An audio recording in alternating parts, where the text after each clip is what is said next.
Okay, चलो, we are back. Okay, so 1 minute over, break over. चलो start करते हैं।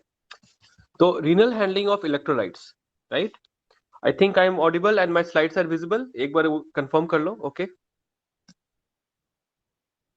Yes sir. चलो ठीक है, thank you. So renal handling of electrolytes मतलब क्या होता है कि कौन से इलेक्ट्रोलाइट्स जो होते हैं रीनल उसको मतलब किडनी उसको कैसे हैंडल करता है। ठीक है, तो नॉट फिल्टर्ड एट ऑल। कौन सा चीज एकदम फिल्टर नहीं होता? प्रोटीन। प्रोटीन एकदम फिल्टर नहीं होता है। अगर प्रोटीन यूरिन में मिल रहा है, अगर बायोकेमिस्ट्री डिपार्टमेंट में हम जाके बोल रहे हैं कि भाई बताओ एल्बुमिन प्रेजेंट है क्या, तो बोलता है सर 2+3+4+5+। ये सब जो है ना, बस सब समझ लो किडनी खत्म हो गया वो। क्योंकि नॉर्मल में प्रोटीन जो होता है या फिर कोई भी, चाहे एल्बुमिन हो या कोई भी प्रोटीन, अगर मान लो निकल रहा है इसका मतलब किडनी में प्रॉब्लम है। क्योंकि फिल्ट्रेशन स्लिट जो हम लोग पढ़े थे उसमें गैप आ रहा है। ठीक है, तो गैप जो है, नॉर्मल गैप जो होता है उससे ज्यादा हो गया, तभी ना प्रोटीन्स बाहर निकल जा रहे हैं। ठीक है ना? तो proteins are naturally not filtered at all. ठीक है, फ्रीली फिल्टर्ड क्या होता है? तो एक इन्यूलिन करके सब्सटेंस होता है, कार्बोहाइड्रेट होता है ये इन्यूलिन। जाके पढ़ना इसके बारे में, इन्यूलिन क्या है। It is freely filtered. तो ये जो है, ये एब्जॉर्ब भी रीएब्जॉर्ब भी नहीं होता, ये सिक्रीट भी नहीं होता। तो इसका लेवल भी हम लोग चेक करते हैं कभी कभी किडनी का स्टेटस देखने के लिए। ठीक है, कि पूरा हो रहा है कि नहीं। अच्छा, फिर फ्रीली फिल्टर्ड और 100% रीएब्जॉर्ब। फिल्टर तो हो जाता है लेकिन पूरा का पूरा वापस ले लेता है। मतलब अगर मान लो ये है, अगर मान लो ये है, राइट, तो यहाँ पे तो चलो पूरा का पूरा अंदर आ गया। ठीक है, लेकिन यहां से फिर से वापस चला गया 100%। कौन कौन सा है भाई? एबीजी करके याद करते हैं हम लोग। ठीक है ना? अमाइनो एसिड, बाइकार्बोनेट और ग्लूकोज। तो ये इंपॉर्टेंट है कि ये लोग जो बाहर निकल जाता है, बॉडी बोलता है अरे अरे ये तो गलती से निकल गया, वापस ले लो इस सबको, तो बहुत काम का चीज है ना, बेकार चीज नहीं है ये। तो इसको वापस ले लेता है, इवन ग्लूकोज को भी। बहुत इंपॉर्टेंट है, इवन ग्लूकोज को भी। ठीक है, so now freely filtered but incompletely reabsorb. पूरा तो फिल्टर हो जाता है बट सब रीएब्सॉर्ब नहीं होता है। उसमें आते हैं वाटर और कुछ इलेक्ट्रोलाइट्स, जिसके बारे में हम लोग डिस्कस करेंगे अभी फेज बाय फेज। ठीक है, freely filtered and completely secreted, एकदम रीएब्सॉर्ब नहीं होता है, सीधा सब बाहर चला जाता है। ये है पीएच। ठीक है, हिप्यूरिक एसिड, पारा अमीनो, पारा अमाइनो हिप्यूरिक एसिड। ठीक है, ठीक है ना? तो वो क्या हो जाता है, बाहर चला जाता है। ठीक है, लेकिन अगर ये कंप्लीटली सिक्रेटेड कब होगा? जब ये लो कंसेंट्रेशन में होगा। तो इनकम्प्लीटली सिक्रेट कब होगा? जब हाई कंसेंट्रेशन में होगा। ये भी एक क्वेश्चन हो गया, इंपॉर्टेंट है ये, है ना? ना पारा अमाइनो हिप्यूरिक एसिड जो होता है, ठीक है, ये कैरियर मेडिएटेड होता है। तो सैचुरेशन अगर हो जाएगा तो फिर वो उसको सिक्रेट नहीं कर पाएगा। ठीक है, ये बस जान के रखो एक। ये पल्मोनरी आर्टरी हाइपरटेंशन नहीं है पीएच। ठीक है ना? तो ये ब्लंडर मत करना, मतलब मत सोचना कि ये पल्मोनरी हाइपर आर्टरी हाइपरटेंशन तो नहीं ना बता रहे हैं इस तरह से, राइट? अच्छा, कहीं कहीं अभी हम लोग जैसे पढ़ते रहेंगे तो वहां आर लिखा रहेगा। आर मतलब राजी मत कर देना। ठीक है ना? आर मतलब रीअब्जॉर्प्शन। ऐसा नहीं कि हम अपना नाम से एकदम पूरा ऑब्सेस्ड है, ऐसा नहीं होता है। और एस मतलब कोई और का नाम मत ले लेना मेरे साथ। ठीक है ना? तो this is R is reabsorption and S is the secretion, कितना बाहर जा रहा है। ठीक है, तो इसको हम लोग इतना बड़ा नहीं लिखेंगे, आर और एस करके डिनोट कर देंगे। ठीक है, अब आगे बढ़ते हैं। पीसीटी क्या होता है? Proximal convoluted tubule. उससे पहले एक्चुअली पीएसटी आता है। ठीक है ना? कन्व्यूलेट होने से पहले प्रॉक्सिमल स्ट्रेट ट्यूब्यूल भी आता है, राइट? ठीक है, उसमें क्या होता है कि 60 to 70% of the sodium, potassium और क्लोराइड क्या होता है, रीअब्सॉर्ब हो जाता है। 60 to 70% of the water is reabsorb as well. 85% phosphate जो होता है वो रीअब्सॉर्ब होता है, और 85% ऑफ द बाइकार्बोनेट्स भी रीअब्सॉर्ब हो जाता है। ठीक है, तो इतना सारा चीज तुम्हारा क्या हो रहा है, पीसीटी में ही रीअब्सॉर्ब हो जाता है। और इंपॉर्टेंट चीज क्या है, और इंपॉर्टेंट चीज क्या है, कि इवन तुम्हारा कुछ अमाउंट ऑफ वाटर भी रीअब्सॉर्ब हो रहा था, राइट? तो तुम्हारा जो ये रहेगा कि बाद में जो सॉल्यूट का स्टेटस क्या रहेगा at the end of the PCT, isotonic. क्यों? क्योंकि वाटर भी निकल रहा है हमारा, और क्या निकल रहा है, इलेक्ट्रोलाइट्स भी निकल रहा है। ठीक है, अब descending limb of loop of Henle, ठीक है ना, thin descending lip of loop of Henle, उसमें क्या होता है 10 to 15% of the water get reabsorbed, only 10 to 15%। ध्यान से देखिएगा, ये 60 to 70% यहीं पे हो गया, ठीक। और 10 to 15 क्या होता है, रीअब्सॉर्ब होता है, क्योंकि it is only permeable to water, बाकी इलेक्ट्रोलाइट्स का कोई मतलब ही नहीं है, कोई चैनल भी नहीं है, ठीक है। अब देखिए, तो यहाँ पे सिर्फ पानी जा रहा है, तो हमारा जो सोल्यूट का है उसका स्टेटस क्या रहेगा, इट इज हाइपरटोनिक, ठीक है ना, कंसंट्रेशन बढ़ जाएगा, हाइपरटोनिक, ठीक, क्या होता है, कंसंट्रेशन बढ़ जाएगा। Thin ascending loop of Henley में क्या होगा, ठीक है, ओनली परमिएबल टू, ये परमिएबल है, परमिएबल टू सॉल्यूट, तो फिर क्या हो जाएगा, जैसे पहले था वैसे ही आइसोटोनिक बना देगा, ठीक है, थिन असेंडिंग लिम्ब में। और इंपॉर्टेंट क्या है कि, बहुत इंपॉर्टेंट चीज है कि मतलब स्टार्टिंग में ये जो थिन असेंडिंग लिम्ब में जो सॉल्यूट को एब्जॉर्ब करना शुरू करेगा, परमिएबल मतलब सॉल्यूट को जाने देगा, ठीक है, तो वहां पे क्या होता है, वाटर जो होता है, वाटर तो पहले ही चला गया, ठीक, तो स्टार्टिंग में सॉल्यूट सिर्फ जाना स्टार्ट करेगा, तो क्या हो जाएगा, at beginning of the thin ascending limb of loop of Henley क्या होगा, it is isotonic, but last last में जाते जाते क्या हो जाएगा, एट द एंड क्या हो जाएगा, वो हाइपोटोनिक हो जाएगा। क्यों, क्योंकि सॉल्यूट ज्यादा निकल गया बाहर, पानी तो नहीं गया, है ना, तो हाइपोटोनिक, ठीक है ना, कंसंट्रेशन कम हो जाएगा, ठीक है। अब थिक असेंडिंग, एक थिन हो गया, थिन के बाद थिक होता है, thick ascending limb of loop of Henley, तो 20 to 30% of the sodium potassium and chloride, ये क्या होगा, रीअब्सॉर्ब होगा, ठीक है। तो फ्लूइड कैसा होगा, मोर हाइपोटोनिक, एकदम पानी पानी हो जाएगा एकदम, ये क्यों, क्योंकि सॉल्यूट सब चला गया, ठीक है। यहाँ पे एक्चुअली थोड़ा सा ये मेंटेन करने के लिए वाटर का लॉस होता है, बट यहाँ पे बुक्स में नहीं लिखे रहते हैं, कुछ कुछ बुक्स में है, कुछ कुछ में नहीं है, कंट्रोवर्शियल है। हम लोग मान के चलते हैं इतना लिक्विडी जाने नहीं देगा, थोड़ा सा लिक्विडी मतलब लाइक पानी का भी बाहर निकलता है। लेकिन बहुत इंपॉर्टेंट चीज है, यहाँ पे एक चीज नहीं लिखा हुआ है, ये क्या है, तुम्हारा जो यूरिया होता है, ठीक है, सॉल्यूट का तो लॉस होता है, very good, but urea enter करता है, यूरिया एंटर करता है ऑस्मोलिटी को मेंटेन करने के लिए, ये बहुत बुक्स में नहीं लिखा रहता है, बट ये जानना बहुत जरूरी है। और हम लोग कुछ चैनल्स के बारे में पढ़े थे, यूटी ए और यूटी बी, जो ये बोले थे ये आरबीसी में होता है और ये तुम्हारा किडनी में होता है, इसके बारे में भी आज हम लोग डिस्कस करेंगे, ठीक है। तो एकदम ध्यान से सुनिए, कोई हड़बड़ी नहीं है, हम लोग एकदम रिलैक्स होकर पढ़ेंगे, ठीक है। कल तक आपका रिकॉर्डेड सेशंस मैं कोशिश करूंगा कल रात तक मैं अपलोड कर दूं, ठीक है ना, I try my best, let's see. अब डीसीटी क्या हो गया, डिसेंडिंग कन्वोल्यूटेड ट्यूब्यूल, ठीक है, less than 10% of the potassium reaches the DCT and collecting duct, वो क्या होता है, एब्जॉर्ब हो जाता है, ठीक। और 6 to 8% सोडियम क्लोराइड क्या होता है, एब्जॉर्ब होता है, कहाँ पे, डीसीटी में। और 3 to 5% वाटर भी रीअब्जॉर्ब होता है, ठीक। तो जैसे हाइपोटोनिक था लगभग वैसे ही बन गया।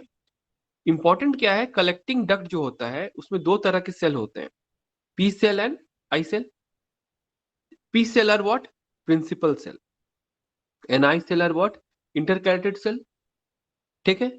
इंटरकैरेटेड cells are actually having a property of acid secretion, और क्या काम करता है वो, बाइकार्बोनेट रीएब्जॉर्प्शन, ए और बी काम है उसका, ठीक है। यहाँ पे प्रिंसिपल सेल का क्या काम है, वो क्या करता है, NaCl का रीएब्जॉर्प्शन को रोकता है, और जो ADH होता है उससे रिलेटेड वाटर का रीएब्जॉर्प्शन करवाता है। यहाँ ADH का और एक रोल है, क्या रोल है, जब तुम्हारा वाटर जाता है वाटर का रीअब्सॉर्प्शन करवाता है, साथ में यूरिया का भी रीअब्सॉर्प्शन करवाता है। ये कहीं नहीं लिखा रहता है, बहुत कम जगह लिखा रहता है, इसीलिए हमारा कंफ्यूजन। मैंने बोला था ना, रोल ऑफ यूरिया पढ़ के रखना। यूरिया जो होता है ना, इनर्ट होता है, मतलब वो एक्चुअली हमारा मतलब घूमते रहता है, इधर से उधर घूमते रहता है, उसको ये लोग कभी मेंशन ही नहीं करता है, इससे आधा बच्चा को समझ में ही नहीं आता हो क्या रहा है, ठीक है। तो हम लोग इसको डिटेल में पढ़ेंगे, जानेंगे क्या होता है, ठीक है ना। और सोडियम एब्जॉर्प्शन भी करवाता है वो, तुम लोग को बहुत डिटेल में हम पढ़ाने वाले हैं, तुम लोग को बस हम सेंसिटाइज किए। अब देखो आता है सबसे पहला सोडियम। कान खोल के सुनो, ठीक है। ये ऐसा ऐसा चीज है जो बहुत कम जगह तुमको मिलेगा, ठीक है ना। सब एक जगह कंसाइज किया हुआ है, ठीक है। कल जो हम लोग पढ़े थे, इतना दिन तक जो पढ़े थे, सब कुछ अभी रिपीट होने वाला है, कहीं ना कहीं तरह से घूम के आएगा। Specially the drugs, the diuretics, ठीक है। देखिए, सबसे पहले सोडियम का रीअब्जॉर्प्शन जो होता है, थिक डिसेंडिंग, मतलब थिन डिसेंडिंग लिम जो होता है ना, जो नीचे आता है, उसमें नहीं होता है, बाकी हर जगह होता है सोडियम का, ठीक है। साइट क्या रहेगा पीसीटी में देखेंगे तो पीसीटी में 60 to 70% रीअब्जॉर्ब होता है। सोडियम हाइड्रोजन एक्सचेंजर होता है, ठीक है ना। सोडियम और हाइड्रोजन का एक्सचेंजर होता है। और यहाँ पे कौन सी दवाई काम करेगी? यहाँ पे ये दवाई काम करेगी। कल हम लोग इसके बारे में थोड़े से पढ़े थे, कार्बोनिक अनहाइड्रेज इनिबिटर, ठीक है ना। ये सब के बारे में हम लोग आएंगे, जान के रखो, देखो ऐसा ही होता है, ठीक है। अब आते हैं thick ascending loop of Henley. यहाँ पे क्या होता है, 20 to 30% क्या होता है, रीअब्जॉर्ब हो जाता है। तो ये कौन से ट्रांसपोर्टर से काम करेगा? Sodium potassium two chloride channel पे काम करेगा, ठीक है। अगर ये चैनल का डिसफंक्शन हो जाए, प्रॉब्लम हो जाए, तो वहां पे ये एक बीमारी आएगी, ये सिंड्रोम आएगा, ग्रुप ऑफ सिम्टम्स आएगा। इसको हम लोग बोलेंगे बार्टर सिंड्रोम। पहली बार सुन रहे होगे तो ध्यान से सुनो, राइट। बार्टर सिंड्रोम, ठीक। और तुम्हारा जो दवाई है जो यहाँ पे काम करेगा, जो इस चैनल को इनहिबिट करेगा, ये है हमारी भाभी, दैट इज द लूप डायोटिक्स, जो हम लोग कल पढ़े थे, राइट। फ्रोसीमाइड, ठीक है ना, सारा काम यही करती है, पढ़े थे हम लोग ये चीज, राइट। अब देखो आता है डीसीटी। डीसीटी मतलब डिस्टल कॉन्वोल्यूटेड ट्यूब्यूल। यहाँ पे 6 to 8% रीअब्सॉर्ब होता है, लेकिन यहाँ चैनल का नाम क्या है? सोडियम क्लोराइड को ट्रांसपोर्टर, ठीक है। ये चैनल का अगर कोई गड़बड़ होता है ना, तो उस वहां पे ये जीटलमैन सिंड्रोम होता है, ये ग्रुप ऑफ सिम्टम्स होता है। यहाँ पे हमारे भैया जी हो गए, भैया जी हम लोग को क्या होते बचाते, थायाजाइड जो है वो का यहाँ पे इसको इनिबिट करेंगे, ठीक। लुब्राइटिस इनको इनिबिट करेगा, थायजाइड इसको इनिबिट करेगा। अब आ गया कलेक्टिंग डक्ट, तो वहां 2 to 4% मतलब तुम्हारा रीअब्सॉर्ब होता है। तो यहाँ पे क्या फंडा है, यहाँ पे एक चैनल होता है, ENIAC channel, epithelial sodium channel, ठीक है। तो इसका ना ओवर एक्टिविटी हो जाता है, ओवर एक्टिविटी। ओवर एक्टिविटी से उसको क्या बोलते हैं? लीडल सिंड्रोम। क्या बोलते हैं? लीडल सिंड्रोम, ठीक है। और यहाँ पे इस चैनल पे एक्चुअली कौन काम करता है? पोटेशियम स्पेयरिंग डायूरेटिक, जिसके बारे कल हम लोग पढ़ते पढ़ते छूट गया था, आज हम लोग उसको कंप्लीट करेंगे। पोटेशियम स्पेयरिंग डायूरेटिक, जिसमें हम लोग सीट के बारे बोले थे, ठीक है। और और भी डिटेल करेंगे हम लोग धीरे धीरे करके। अब एक एक करके धीरे धीरे करके हम लोग एक्सप्लेन करते हैं क्या हो रहा है, कैसे हो रहा है ना। इसको एक्सप्लेन करते हैं। ये है प्रॉक्सिमल कन्वोल्यूटेड ट्यूब्यूल, ठीक है। यहाँ पे ध्यान देखिएगा, यहाँ पे ब्लड या फिर बेजोलेटरल हम लिखते हैं, बेस होता है, बेस, है ना। वो बेबी को बेस पसंद है ना, वही वाला बेस है ये, बेस, ठीक है। ये हो गया यूरिन का ल्यूमेन, तो ये ल्यूमिनल साइड हो गया। अगर ये ल्यूमेन है तो ये कौन सा साइड हो गया? Luminal side. और ये कौन सा साइड हो गया? बेस है तो बेजोलेटरल साइड, लेटरली होता है वो, इसीलिए बेजोलेटरल नाम दिए हैं। समझ में आ रहा है? अब देखिए, ध्यान से देखिए, मैंने बोला ये है पीसीटी, प्रॉक्सिमल कन्वोल्यूटेड ट्यूब्यूल, ठीक है। Proximal convoluted tubule. अब यहाँ पे मैंने लिखा एक्यू। एक्यू का मतलब होता है एक्वापोरिन। क्या होता है? एक्वापोरिन। तो वो एक जगह नहीं होता है, बहुत सारे होते हैं, मल्टीपल्स होते हैं, थाउजेंड्स ऑफ होते हैं, ऐसा नहीं होता, बहुत सारा होता है। तो एक्वापोरिन नाम का मतलब क्या होता है? एक तो होता है पोर, काटो उसको, तोड़ो उसको। पोर का मतलब, पोरिन का मतलब क्या हो गया? पोर होगा। एक्वा मतलब किसके लिए होगा? पोर, पानी के लिए। तो पानी यहां से फ्रीली एब्जॉर्ब होता है, मतलब बाहर निकल जाता है, ठीक है। तो ये हो गया तुम्हारा एक्वापोरिन। ये एक्वापोरिन से पानी लगातार बाहर जा रहा है, किसी को कोई मतलब नहीं, वो निकलते जा रहा है, ठीक। यही हम लोग पढ़े थे अभी कुछ देर पहले, ठीक है। ध्यान दीजिएगा, ठीक है। एक्वापोरिन इधर चैनल सिर्फ इधर नहीं होते हैं, इधर भी होते हैं, नॉट ओनली यूरिन साइड, इधर भी होते हैं, है ना, रीअब्सॉर्ब भी हो रहा है ना, पानी इधर जा रहा है तो वो टिश्यूज में चले जाएंगे, ऐसे जा रहा है। ठीक है, जरूरी नहीं कि इधर ही जाए हमेशा। वो मैंने ऐसे जस्ट दिखाने के लिए बताया कि एक्वापोरिन वन वन होता है तुम्हारा पीसीटी में, बहुत इंपॉर्टेंट है। ठीक है, अब ध्यान से देखिए, यहाँ मैंने नंबरिंग किया है ताकि आपको कोई दिक्कत ना हो। मैंने इसका शायद अ, अ, ये फोटो भेज भी दिया था आपको। देखिए, ध्यान से देखिए, यहाँ पे पानी है और CO2 है, राइट, वाटर एंड CO2। यहाँ कार्बोनिक एनहाइड्रेस क्या करेगा, काम करेगा, दो रिएक्टेंट्स है तो प्रोडक्ट बनाएगा। ये रहा प्रोडक्ट, क्या बनाया, H2CO3। और H2CO3 जो है वो वीक एसिड होता है, तो वो H+ और H3O माइनस में कन्वर्ट हो जाता है। ठीक है, यहाँ पे क्या होता है, जैसे ही कन्वर्ट होगा ये इसको स्टिमुलेट करेगा। किसको स्टिमुलेट करेगा, सोडियम और पोटेशियम चैनल। ठीक, उससे क्या होगा, सोडियम जाएगा बाहर, पढ़े थे 3 सोडियम बाहर जाता है, 2 पोटेशियम अंदर आता है, तो 3 सोडियम चला गया बाहर, 2 पोटेशियम चला गया अंदर। तो ये इसको स्टिमुलेट किया कि भाई ये काम करो। क्यों, क्योंकि नेगेटिवली चार्ज था, उसको पोटेशियम से ज्यादा एफिनिटी है। अब देखो क्या हो गया, यहाँ पे हो गया खेल, यहाँ पे क्या हो गया, सोडियम का हमारा कम हो गया और पोटेशियम क्या हुआ, लगातार बढ़ते जा गया। ठीक, तो या तो पोटेशियम को उसको देखना पड़ेगा, कंट्रोल करना पड़ेगा, या फिर उसको सोडियम लाना पड़ेगा। तो यहां सबसे पहले ये क्या काम करेगा कि सोडियम पोटेशियम जो है वो तो कम हुआ, तो ये सोडियम जैसे कम हो रहा है ना, तो सोडियम को एंट्री करवाएगा in exchange of potassium, sorry in exchange of hydrogen, in exchange of hydrogen. तो पॉजिटिव चार्ज मेंटेन कर दिया। ठीक, तो क्या हो रहा है, ये बाहर जा रहा है, हाइड्रोजन क्या हो रहा है, बाहर जा रहा है, हाइड्रोजन लॉस हो रहा है। ठीक है, पोटेशियम गेन कर रहा है।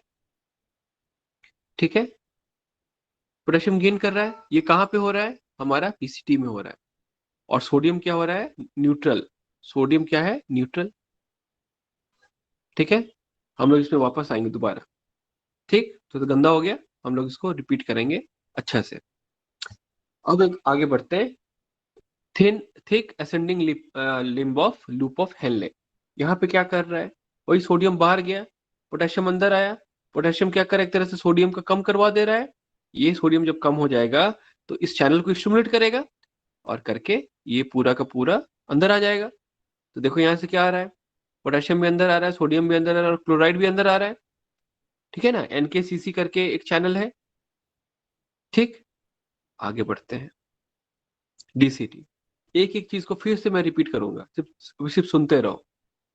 सोडियम बाहर गया, पोटेशियम अंदर आया, पोटेशियम अंदर आ गया, फिर से क्या हुआ, सोडियम कम हो गया, सोडियम कम हो गया, फिर से इसको स्टिमुलेट करेगा। डीसी में कौन सा है, सोडियम क्लोराइड, ये सिंपोटर है यहाँ। ठीक, तो उसको बुला लेगा अंदर। ठीक है, सोडियम बैलेंस हो गया, लेकिन पोटेशियम भी बढ़े जा रहा है। आगे बढ़ते हैं, अब आता है एल्डोस्टेरॉन। ठीक, अभी हम लोग सिर्फ एक एक पार्ट बाय पार्ट करके पढ़ रहे हैं नेफ्रॉन को। अब आया एल्डोस्टेरॉन, वो पी सेल पे काम करेगा जो कलेक्टिंग डक्ट पे पाया जाता है। ठीक है, तो यहाँ पे होता क्या है कि देखिए, यहाँ देखिए आप, एल्डोस्टेरॉन जो है, ये रहा मेरा एल्डोस्टेरॉन। ठीक है, वो काम करेगा अपने रिसेप्टर पे, एल्डोस्टेरॉन का रिसेप्टर होता है अंदर में, तो वहां से एल्डोस्टेरॉन रिसेप्टर कॉम्प्लेक्स बनाया। ये जो है, देखिएगा यहाँ पे हम 2 लिखे हैं, यहाँ 1 लिखे हैं, उसके अकॉर्डिंग आपको चलना है। 1 2 हुआ, फिर चला जाएगा तुम्हारे 3 में, ये रहा तुम्हारा न्यूक्लियर डीएनए। न्यूक्लियर डीएनए में जाके बोलेगा कि देखो भाई, हम लोग का जो ये कॉम्प्लेक्स है इसको स्टिमुलेट किया, और बोलेगा देखो यहाँ पे क्या करना है, सिग्नल ट्रांसडक्शन करना है और ट्रांसक्रिप्शन का स्टार्टिंग करना है।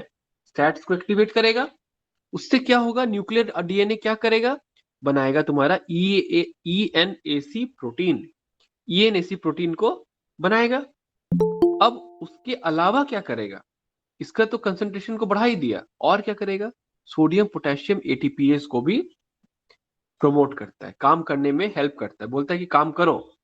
ठीक है, तो यहाँ जितने भी सोडियम पोटेशियम चैनल है क्या करेंगे, काम करने शुरू कर देंगे। तो काम करेगा तो क्या होगा, पोटेशियम बहुत ज्यादा बढ़ जाएगा, लेकिन सोडियम बहुत ज्यादा घट जाएगा। तो सोडियम तो घट गया, तो भाई ENAC को भी तो वो उसने क्या किया, प्रमोट किया प्रोटीन को बनाने के लिए, इसका एक्सप्रेशन करवा देगा। देखो देखो ये कलर देखो यहां जा रहा है, देखो इसका एक्सप्रेशन करवा देगा। ठीक है, उससे क्या आएगा, सोडियम अंदर आ जाएगा, ये सोडियम अंदर लाने वाला चैनल है, आ गया। लेकिन भाई पोटेशियम का क्या होगा, what is will be happen to the potassium. Potassium के लिए हम लोग स्पेशल एक चीज पढ़ते हैं, वो होता है ROMK। ROMK, ठीक है, ROMK। तो ROMK जो चैनल होता है वो सिर्फ पोटेशियम के लिए होता है। और ध्यान से देखिएगा, जब सोडियम अंदर आ रहा है, जब सोडियम अंदर आ रहा है तो सिर्फ सोडियम अंदर आ रहा है, तो क्लोराइड बाहर में ही है। तो क्लोराइड बाहर में है, बाहर में नेगेटिव एनवायरनमेंट है, तो नेगेटिव एनवायरनमेंट क्या होगा, ऑटोमेटिकली खींचेगा किसी को। अब तो सोडियम अंदर चला गया, तो सोडियम को वापस नहीं ले पाएगा, तो पोटेशियम अंदर में था जाता, तो पोटेशियम को बाहर ले लिया। ठीक है, तो नेगेटिवली चार्ज ल्यूमेन जो होता है attract the potassium channel via the ROMK। Important क्या होता है कि सीरम मैग्नीशियम जो होता है ना, वो ROMK को इनिबिट करता है। क्या करता है, इनिबिट करके रखता है। इसका मतलब क्या हुआ कि पोटेशियम का लॉस नहीं होने देगा, पोटेशियम का लॉस नहीं होने देगा। कौन, मैग्नीशियम। तो ये चीज हम बोल सकते हैं कि मैग्नीशियम का अगर डिफिशियंसी होगा, अगर मैग्नीशियम का डिफिशियंसी होगा तो क्या हो जाएगा, ROMK क्या होगा, ओपन रहेगा हमेशा, उससे क्या होगा, पोटेशियम का मेरा लॉस हो जाएगा। तो मैग्नीशियम डिफिशियंसी में हम लोग को मिलता है हाइपोकैलेमिया, मतलब पोटेशियम का लेवल बहुत ज्यादा घट जाता है। मैग्नीशियम डिफिशियंसी में पोटेशियम का लेवल, ठीक है ना, हमारा कम होता है, लॉस हो जाता है। ये बहुत इंपॉर्टेंट है। जब भी हम लोग हाइपोकैलेमिया का पेशेंट देखते हैं, हम लोग सीरम मैग्नीशियम भी करवाते हैं क्लिनिकल सेटिंग में, हम लोग ICU सेटअप में सीरम मैग्नीशियम भी करवाते हैं, कि कहीं पे मैग्नीशियम का सप्लीमेंट भी देते हैं। काहे देते हैं सप्लीमेंट, कि मैग्नीशियम काम करेगा तो ROMK को क्या करेगा, ब्लॉक करके रखेगा, तो पोटेशियम का एक्सक्रीशन क्या हो जाएगा, बंद हो जाएगा। I think it is very clear. और ये हैरिसन में लिखा हुआ है, डिटेल में लिखा हुआ है। ठीक है, मैं हैरिसन से ही बता रहा हूँ, और ये बहुत अच्छा से समझाया है वो हैरिसन में भी। ठीक है, तो इस चीज को तुम समझ लो, ये बहुत इंपॉर्टेंट चीज है। बहुत कम लोग इसको बताते हैं, बहुत कम लोग इसको जानते भी है। ठीक है, ये नया तरह का चीज है कि सीरम मैग्नीशियम जो है वो इतना इंपॉर्टेंट है कि वो पोटेशियम का लेवल को बैलेंस करके रखता है, पोटेशियम का लॉस नहीं होने देता है। ठीक है, ध्यान से रखना है इसको।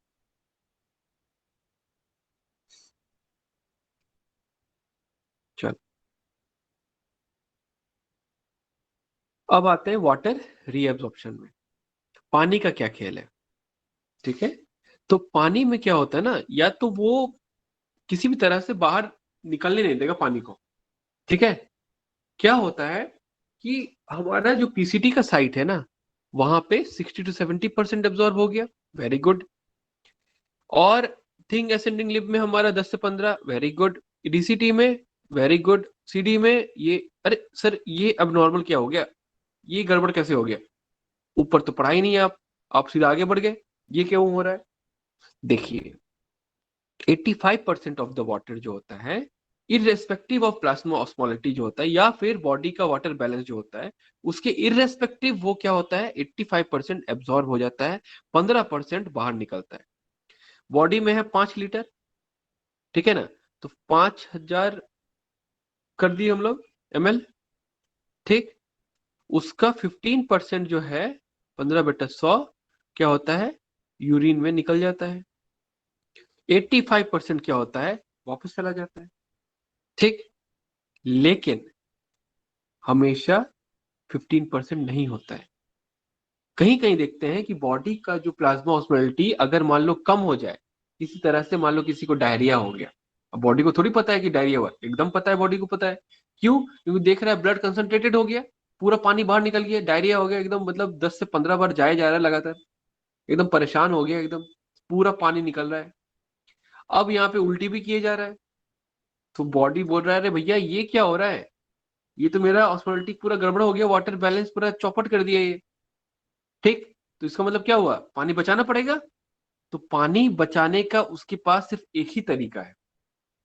एक तो इंपॉर्टेंट क्या है, थर्स्ट बढ़ाओ, ज्यादा ज्यादा पानी पियो, जो हाइपोथैलेमस में जाके करेगा। दूसरा काम जो वो करेगा वो है एडीएच और वेसोप्रेसिन रिलीज करवाएगा। ठीक, और एडीएस और वेसोप्रेसिन क्या होता है, कम से कम 5 टाइम्स ज्यादा कलेक्टिंग डक्ट में क्या करेगा, एब्जॉर्प्शन करवाएगा।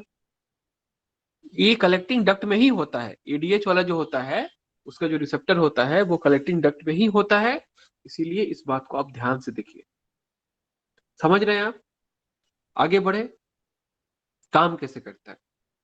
वेसोप्रेसिन का नाम तो ले लिए, बट काम कैसे करता है तो हम लोग डिटेल में देखते हैं। देखो, अभी हम लोग पढ़े थे एक्वापोरिन 1 के बारे में, जो था कहाँ पे, पीसीटी में। अब आगे बढ़ते हैं। देखो, ये रहा V2 लिखे, ये V2 का मतलब क्या हो गया, V से वेसोप्रेसिन, उसी का रिसेप्टर बोल रहे हैं। V1 V2 होता है तो V2 का बात कर रहे हैं हम। ठीक, अब देखिए, ध्यान से देखिए, ये कौन सा जगह है, ये कलेक्टिंग डक्ट है। ये जो सेल बना है कहाँ का सेल है, ये कलेक्टिंग डक्ट का सेल है। ठीक है, समझ में आ रहा है ये चीज? I think it is very very clear. Aldosterone काम करता है पी सेल्स में, है ना। अब हम एडीएच का बात कर रहे हैं, कंफ्यूज मत करना, ये वेसोप्रेसिन है, ये पोस्टीरियर पिट्यूटरी से निकलता है। ठीक है ना, पोस्टीरियर पिट्यूटरी में जाके क्या होता है, स्टोर होता है। बनता कहाँ पे है, हाइपोथैलेमस में, जहां पे क्या होता है, थर्स्ट सेंटर।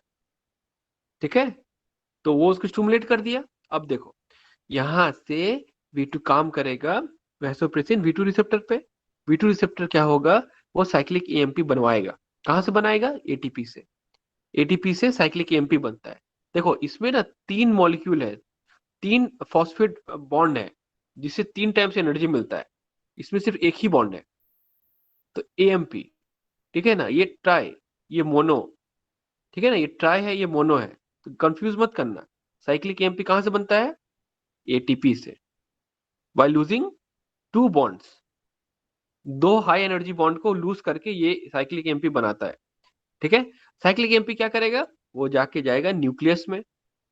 न्यूक्लियस को बोलेगा देखो भाई, ये जो क्रेब है ना, उसका प्रोटीन का संख्या बढ़ाओ।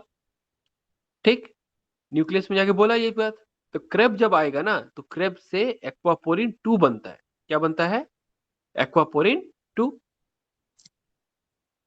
जब एक्वापोरिन 2 तुम्हारा बनना स्टार्ट हो गया, उसका कंसंट्रेशन बॉडी में बन गया, तो उसका एक्सप्रेशन भी करवाना पड़ेगा। एक्सप्रेशन करने के लिए cyclic AMP dependent protein kinase, जहां नाम सुना काइनेज, काइनेज का काम क्या है, काइनेज का काम है फॉस्फोराइलेशन। ठीक है, तो cyclic AMP dependent protein kinase, ठीक है, वो क्या करेगा, it causes translocation of aquaporin 2 through the lumen side. तो लूमेन साइड क्या करेगा, वो उसको एक्सप्रेस कर देगा। ठीक है, तो इस तरह से तुम्हारा एक्वापोरिन, यहाँ पे एक्वापोरिन 2 जो है काम करता है। ये है एडीएच का मैकेनिज्म ऑफ एक्शन। अच्छे अच्छे किताब में ये सब लिखा रहता है। ठीक है ना, आप लोग हमेशा पढ़ते रहते हैं, तो आप लोग क्या करते हैं, छोटे छोटे किताब पढ़ते हैं, उसमें ना ज्यादा कुछ समझाता नहीं है। इतनी डिटेल में अगर आप पढ़ने जाइएगा ना बड़े बड़े किताब में, तो भी आपको उतना अच्छा से ये नहीं होगा। तो मैंने क्या किया कि जहां पे जो सबसे अच्छा लगता था, मेरे नोट्स से भी मैंने देखा, है ना, बुक से भी देखा, वो करके मैंने यहाँ पे लिख दिया। ठीक है, these are from the standard books. ठीक है ना। अब देखिए, एक चीज और मुझे बताना था, एक्वापोरिन 3 और एक्वापोरिन 4 ये भी पाया जाता है। बट ये कहाँ पे पाया जाता है, ये कहाँ पे पाया जाता है, कॉर्टिकल कलेक्टिंग डक्ट में और मेडुलरी कलेक्टिंग डक्ट में, और वो भी बेजोलेटरल साइड, यहाँ पे पानी एब्जॉर्ब करवाता है। लेकिन एक्वापोरिन 1 कहाँ है, वो ल्यूमिनल साइड में, और 2 कहाँ पे है, वो ल्यूमेन साइड में, और एडीएच उस पर काम करता है। ठीक है, क्रेप का फुल फॉर्म क्या है, cyclic AMP response binding protein, cyclic AMP response binding protein. ठीक है, और ऑस्मोटिक डायरेटिक कहाँ काम करता है, पीसीटी पे काम करता है। कहाँ काम करता है, पीसीटी पे काम करता है। ठीक है, अब हो गया, देखो, एक पर्सन है, ये मैंने ऐसे ही बनाया था। अब पर्सन है एक आदमी, ठीक है ना, वो गया पिरामिड देखने के लिए। पिरामिड जाके क्या हो गया कि जितना उसका खाना पानी जितना था, वो मम्मी जो होता है ना, पिरामिड में मम्मी ये सब रहता है, उसका वाला जो एक गड्ढा था वहां पे, ठीक है, तो वहीं पे गिरा देता है वो, मतलब सब भूल जाता है बेचारा। ठीक है, हो गया उदास। ठीक, डिहाइड्रेटेड फॉर 12 घंटा, 12 घंटा तक वो बेचारा कुछ नहीं खाया, हो गया बेहोश। ठीक है, होश में आया, एकदम हालत खराब है इसका। गर्मी का दिन है, इजिप्ट गया हुआ है ना, 12 घंटा तक पानी तक नहीं पिया, क्या होगा? पेशाब होगा उसका? होगा क्या? अल्टीमेटली दो चीज होगा। क्या होगा कि वाटर एब्जॉर्प्शन जो होता है बॉडी में कितना होता है, 60 to 70%। ठीक है, बट ये तो इमरजेंसी हो गया, 12 घंटे तक पानी ही नहीं पिया, वो भी गर्मी में, पसीना से हालत खराब। तो पोस्टियर पिट्यूटरी है ना इसका यहाँ पे, वहां पे स्टिमुलेशन जाएगा, और वहां पे क्या होगा, एडीएच निकलेगा, और वो कलेक्टिंग डक्ट पे काम करके थोड़ा सा बचाएगा, तो थोड़ा सा बेचारा मुस्कुराएगा। लेकिन अगर वही चीज, अगर किसी को अगर 3 दिन तक पानी नहीं मिला, ठीक है, उसका हो जाएगा हैप्पी बर्थडे। ठीक है ना, अगले जन्म में मम्मी, मतलब उसी को मम्मी बना के डाल देगा वहां का लोकल सब। ठीक है, समझ में आया? आगे बढ़ते हैं। आई थिंक यहाँ तक समझ में आ रहा है। सोडियम हम लोग डिस्कस किए, है ना, और हम लोग क्या डिस्कस किए, वाटर। एक बार देख लो, तुम लोग को जस्ट हम स्लो, एकदम स्लो मोशन में दिखाएंगे तुम लोग को। देख लो आज अभी तक जो जो पढ़े, एक बार सिर्फ देख लो बस। राइट, रीनल हैंडलिंग हम लोग ये डिस्कस कर रहे थे। अब मैं अपना गला को शांत कर रहा हूँ, और मैं सिर्फ स्लाइड मूव करूंगा धीरे धीरे, ठीक है?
ओके, चलिए आगे बढ़ते हैं। ठीक है, रीनल हैंडलिंग ऑफ ग्लूकोज, ये इंपॉर्टेंट है, बहुत इंपॉर्टेंट है ये। क्यों? पीसीटी का सबसे पहले बताता है, 100% रीअब्सॉर्ब होता है, हम लोग पढ़े थे अभी, ग्लूकोज का, बाइकार्बोनेट का, ये सब क्या होता है, 100% रीअब्सॉर्ब कर जाता है। ठीक है, तो यहाँ पे देखते हैं कैसे काम करता है। ठीक, देखिए, सोडियम बाहर गया, पोटेशियम अंदर आ गया। ठीक है, एक एटीपी का यूज हुआ, बताया था ना, 3 सोडियम, ये 2 पोटेशियम, क्या है, पंप है ये। जहां पंप लिखा रहेगा वो बिना एटीपी काम ही नहीं करेगा, है ना? अरे तुम्हारे घर में मोटर होगा ना, तो जब तक बिना इलेक्ट्रिसिटी का तुम्हारा मोटर चलता है क्या? नहीं चलता है। क्या चाहिए, पैसा। क्या चाहिए, इलेक्ट्रिसिटी, एनर्जी चाहिए उसको, है ना? तो इंपॉर्टेंट ये है। अब सोडियम कम हो गया, सोडियम कम है। ठीक, ये सोडियम को बोलेगा अंदर लाओ।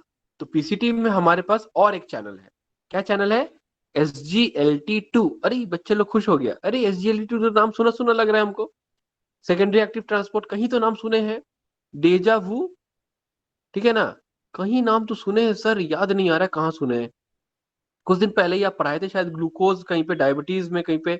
अच्छा, यही है क्या, SGLT2 जिसका इनहिबिटर के बारे में पढ़ते हैं? हाँ यही वाला, यही यही। ठीक है ना, ये क्या करेगा, सोडियम को अंदर तो लाएगा ही, साथ में ग्लूकोज को भी अंदर ले आएगा। ये सोडियम और ग्लूकोज का क्या है, को ट्रांसपोर्टर।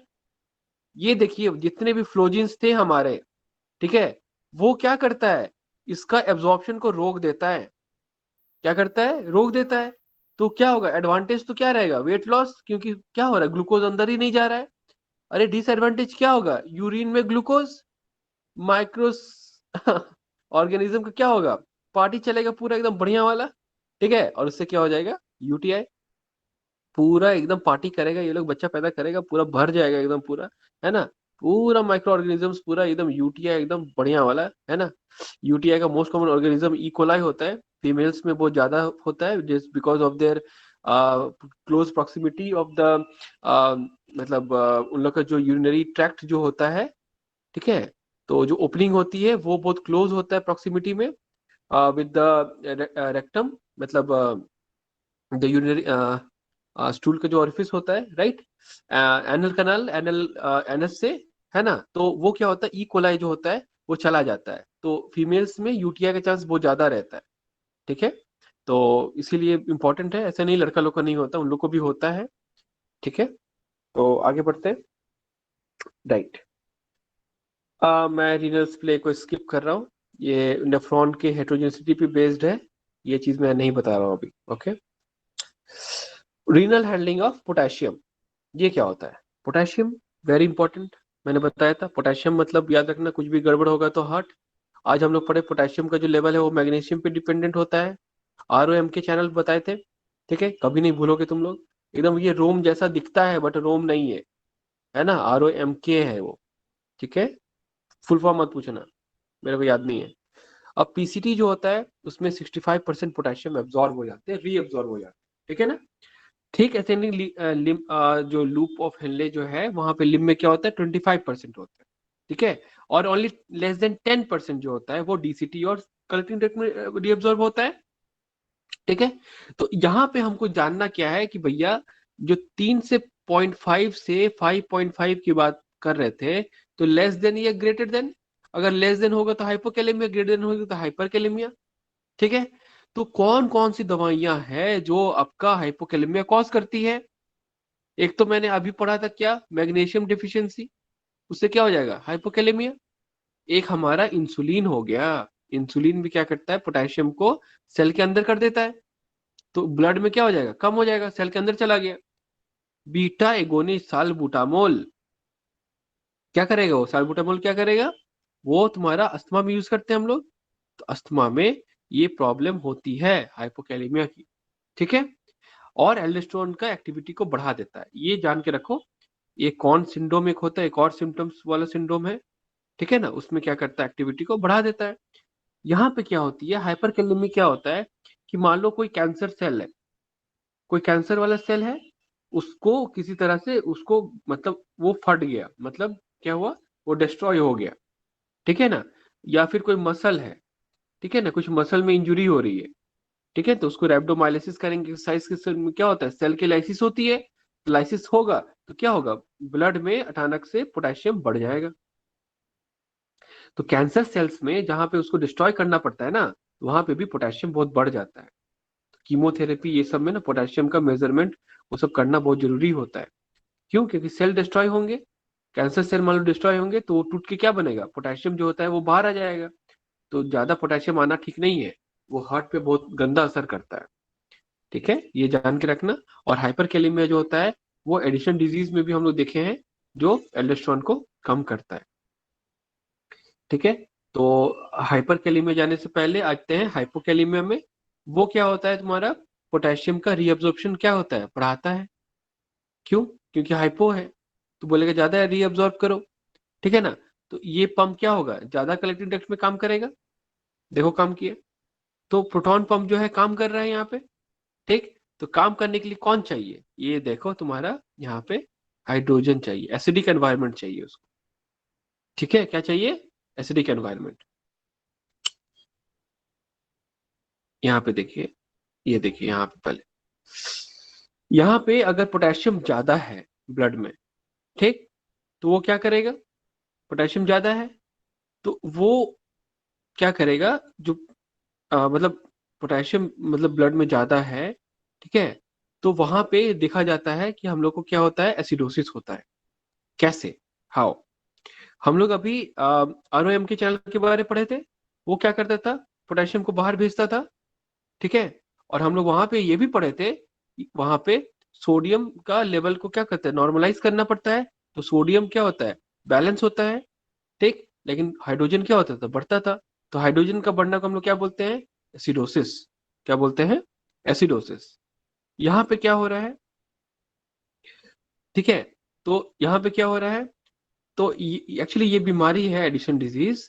यहाँ पे तुम्हारा क्या हो रहा है, हाइड्रोजन भी बढ़ रहा है और पोटेशियम भी बढ़ रहा है। ठीक, और यहाँ पे क्या हो रहा है तुम्हारा, कौन सिंड्रोम में, हाइपोकैलिमिया में पोटेशियम भी घट रहा है और हाइड्रोजन भी घट रहा है, तो वहां हो जा रहा है एल्कलोसिस। ठीक है, तो ये दो बीमारी है, इसके लिए अलग लेक्चर ही की जरूरत है।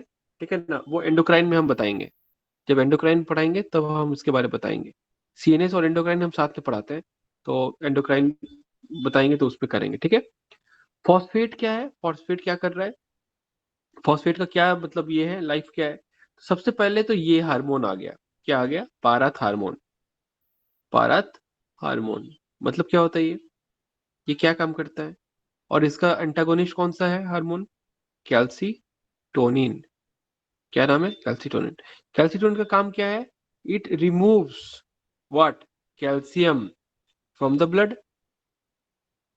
ठीक है, तो पैराथर्मोन क्या करेगा, इंक्रीजेस, ये डिक्रीज करता था, increases calcium in the blood. समझ में आ गया। ठीक है, तो ये पैराथर्मोन जो होता है पीसीटी में, इसका जो रीएब्जॉर्प्शन होता है ना फॉस्फेट का, उसको भी कम कर देता है। ठीक है, तो पैराथर्मोन जो है वो क्या करा रहा है, फॉस्फाटूरिया, नाम समझ में आ रहा है, फॉस्फेट का यूरिन में एक्सक्रीशन करवा देता है, क्योंकि रीअब्जॉर्प्शन को क्या करता है, इनिबिट करता है। ठीक है, समझ में आया, क्या करता है फॉस्फाट्यूरिया, यही है, 15% ही एक्सक्रीट हो पाता है, 15%। अब आते हैं कैल्शियम, बहुत इंपॉर्टेंट है, कैल्शियम जो है वो बहुत इंपॉर्टेंट है। ठीक, कैसे इंपॉर्टेंट है, ये तुम्हारा क्या होता है पीसीटी में 67% रीअब्जॉर्ब होता है। 67% क्या होता है, रीअब्जॉर्ब होता है कैल्शियम। और टीएल में क्या होता है, थिक एसिड में 25% रीअब्जॉर्ब होता है। डीसीटी में क्या होता है, 8% रीअब्जॉर्ब होता है। अब कल का क्लास का याद करो, मैंने क्या बताया था, लूप भाभी, right, loop loses all nutrients, है ना, पूरा पैसा बर्बाद। मतलब होता क्या है, कहाँ नहीं, सिर्फ बर्बाद नहीं होता, ऐसा नहीं है। मतलब क्या होता है, गहना खरीदे, ये खरीदे, वो खरीदे, है ना, तो लॉस हो गया है ना, तो लॉस करवाता है, तो ऐसा नहीं है, लूप लूजेस ऑल कैल्शियम, ऐसे याद रख सकते हो। ठीक है, तो कहाँ पे काम करता है, टीएल में। तो टीएल में देखो काम कर रहा है कौन, लूप। थायजाइड क्या करेंगे भैया जी, उल्टा काम करेंगे, पैसा बढ़ाएंगे एक तरह से। जस्ट ऐसा कुछ, सॉरी फॉर द फेमिनिस्ट, है ना, मतलब मैं कुछ ऐसा बात नहीं बोल रहा हूँ कि किसी को हर्ट करे, जस्ट मैं समझाने के लिए बता रहा हूँ आपको। ठीक है ना, I really respect girls and ladies, right, even boys, they are very good, so I respect everyone. तो इसका मतलब क्या हुआ, ये थायजाइड क्या कर रहा है, थायजाइड तुम्हारा टीएल को स्टिमुलेट कर रहा है, और लूप क्या कर रहा है, उसको इनहिबिट कर रहा है। ठीक है, काम करने से रोक रहा है, तो loop loses calcium, thiazide gains calcium, एक ही जगह पे टीएल पे। लेकिन पैराथार्मोन जो होता है ना, वो सिर्फ डीसीटी पे काम करता है, देखो ध्यान से देखना, ओनली डीसीटी पे काम करेगा, इसको टीएल से कोई मतलब नहीं है, अब पीसीटी, पीसीटी पे तो कोई काम ही नहीं करता है। तो कैल्शियम का जितना भी चक्कर है, वो यही हार्मोन काम करता है, पीटीएच, है ना, पैराथार्मोन, और लूप डायोटिक्स और थायजाइड, सब डिस्कस हो गया। चलो अब आते हैं यूरिया में, ध्यान से देखिए, यूरिया, यूरिया क्या होता है ना, यूरिया इनइफेक्टिव ऑस्मोल से, इसका कोई मतलब नहीं है। ये काम कहाँ करता है, काउंटर करंट मल्टीप्लायर में काम करता है, काउंटर करंट मल्टीप्लायर में। ये क्या होता है सर, पहले तो काउंटर करंट क्या होता है, तो जो सिग्नल है जो करंट मारता है उसी का कुछ काउंटर है का सर, नहीं नहीं है, पढ़ेंगे बताते हैं क्या होता है, कल बताए भी थे परसों, क्या था वो भी हम बता रहे हैं, राइट।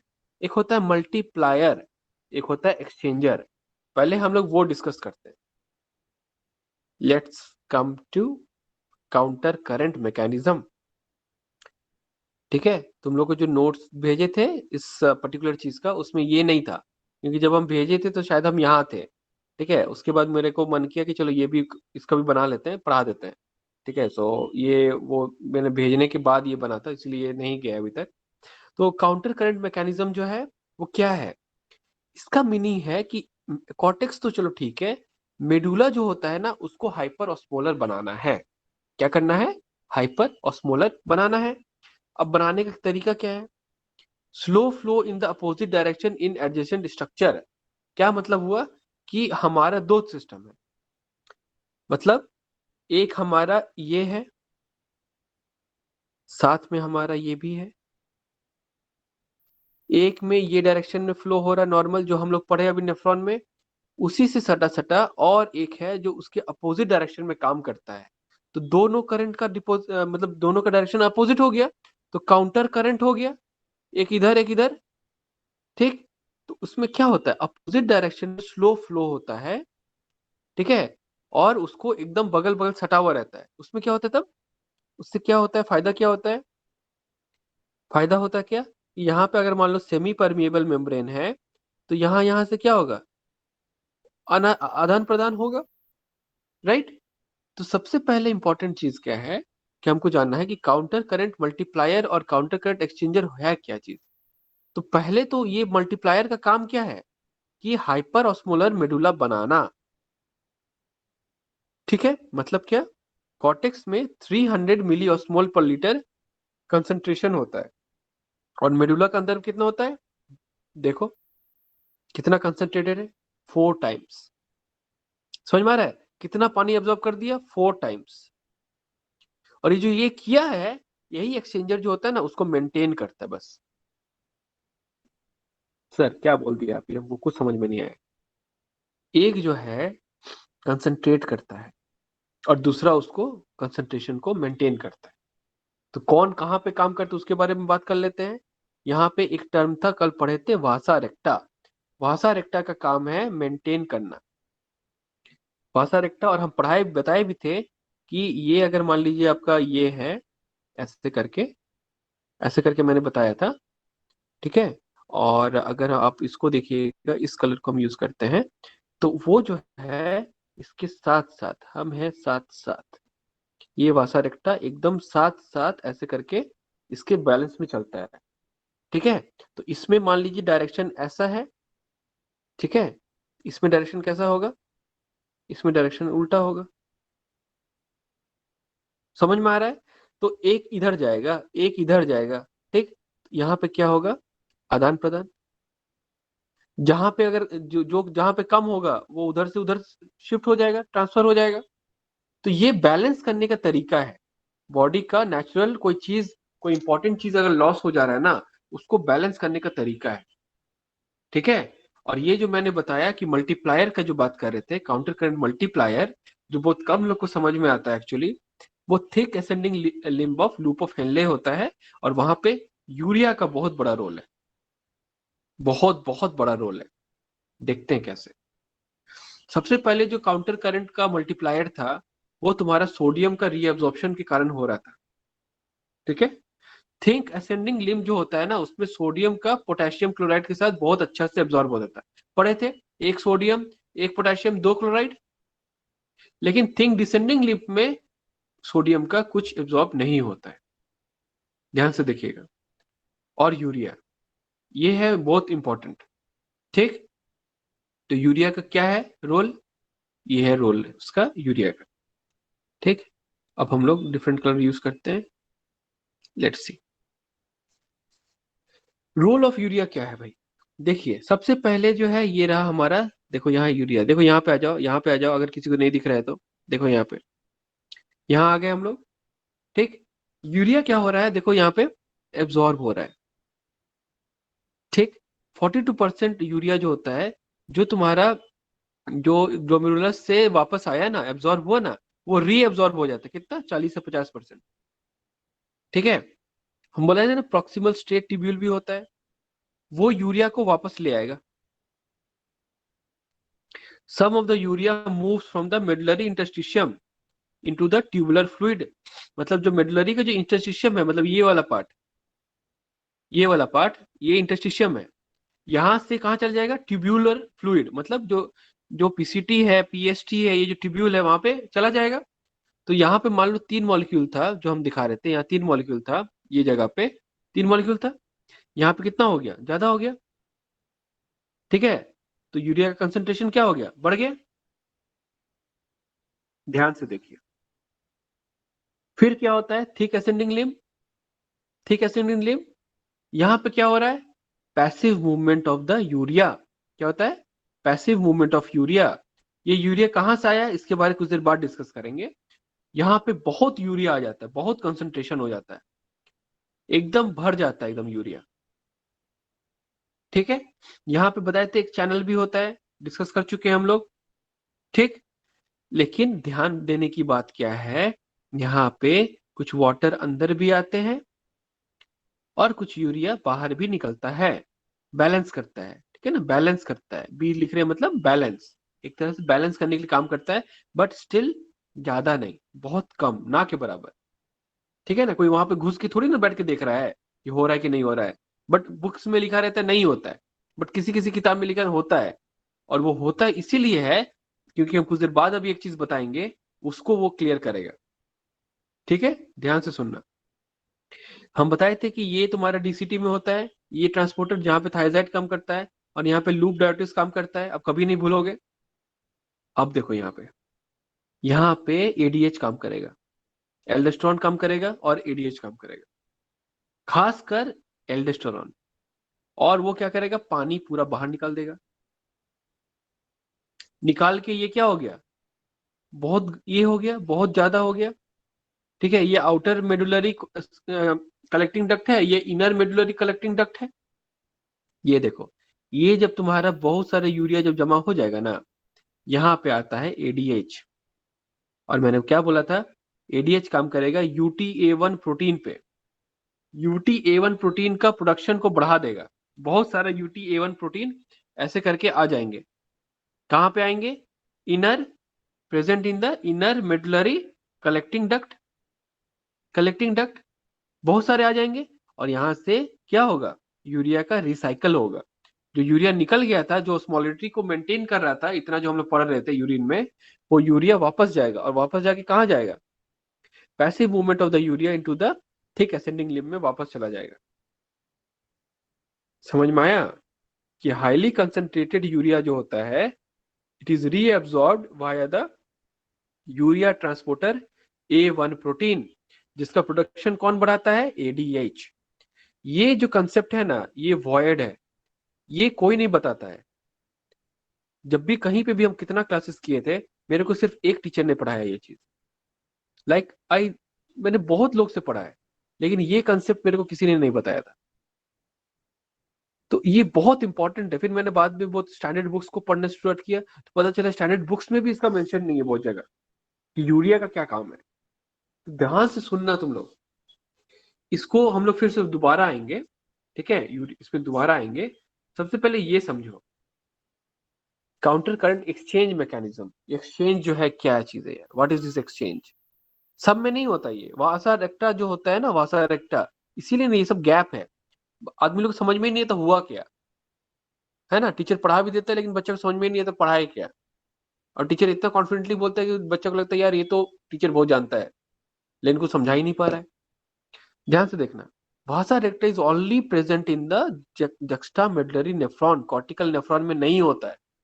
ये इंपॉर्टेंट है और तुमको जानना होगा, क्योंकि यूरिया का जो है ना, यूरिया, यूरिया का जो रोल है वो इस पे भी डिपेंड करता है।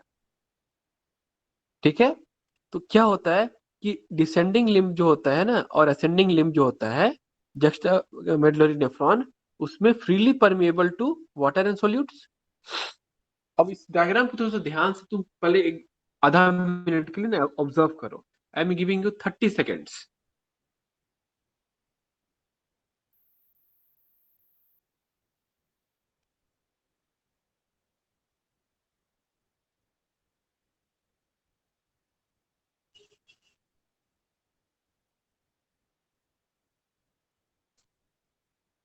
समझ में आया, अब सुनो मेरा बात।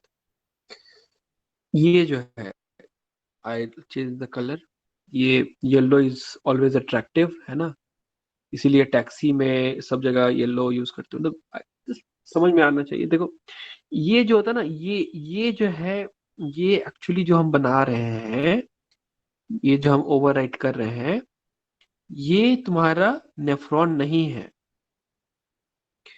ये नेफ्रॉन नहीं है। ये जो हम बना रहे हैं, इसको जो हम हाईलाइट कर रहे हैं, ये तुम्हारा है वासा रेक्टा। ध्यान से सुनना, ठीक है। ये जो मैंने बनाया ये वाला, इसको दूसरा कलर यूज कर लेते हैं। तो इसको हम लोग क्या करते हैं, ये कलर से और ज्यादा मजबूत कर देते। देखो देखो, इसको ये ऐसे करके दिखा रहे हैं, ठीक है। ये वाला, ये जो मैं बना रहा हूँ ये वाला, ठीक है, ये क्या है, ये एक्चुअली हमारा नेफ्रॉन है,